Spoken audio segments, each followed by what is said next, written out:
Because someone has to, because it's insane what's actually going on, right? And when I said, like, I don't know, it's sort of weird that Pennsylvania managed to elect a vegetable, they criticized me as being ableist. What's up, everybody? Major retired Richard Ojeda here, and John Fetterman is recovering from a stroke and seeking treatment for depression.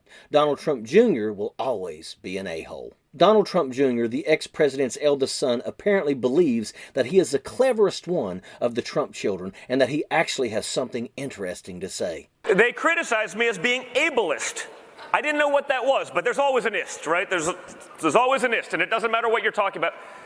And apparently an ableist is someone who discriminates against those with disabilities. I said, well, I'm not discriminating against an ableist. I'd love for John Fetterman to have like good gainful employment. Maybe he could be like a bag guy at like a grocery store but like, is it unreasonable for me to expect as a citizen of the United States of America to have a United States senator have basic cognitive function? In front of a small audience, maybe the smallest in all of CPAC conventions, Don Jr. showed the world what an absolute moron he was. His target, John Fetterman, who overcame the effects of a life-threatening stroke to win the Senate seat from Pennsylvania. Trump Jr. looked like he slid out of a bottle of Adderall onto the CPAC stage in National Arbor, Maryland over the weekend, and he wasted no time racing to the bottom of the barrel, insulting John Fetterman and Joe Biden. Why should a United States senator be held to a different standard than the President of the United States himself?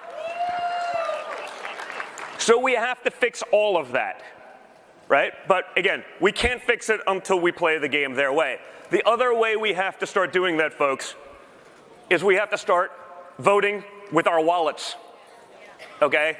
The number one thing that we can do to make sure that our values exist into the future is fueling the patriot economy. It was just last year that John Fetterman's opponent, Dr. Oz, delivered a speech at a $5,000 a plate event in front of Hitler's car at a museum in Southern California. And just a year before that, Donnie's daddy led a coup against the United States of America on January the 6th. But that didn't stop Jr. from repeating a comment that he had made to Marge the Trainwreck Green on his moronic Triggered podcast in February, calling Fetterman a vegetable. Despite poor attendance and extremely low ratings, the clown show that is CPAC has been like a magnet, attracting every tinfoil hat in the Republican Party. And Don Jr. is one of the biggest morons to ever be on their stage. John Fetterman had a stroke. He developed an auditory disorder which impacts the brain's ability to filter sounds. His condition was grave, and the fact that he decided to fight on despite his disability showed grit, determination, and passion, something that Donnie Boy knows nothing about. If you sit back and think about it, we are all John Fettermans to people like Donald Trump Jr.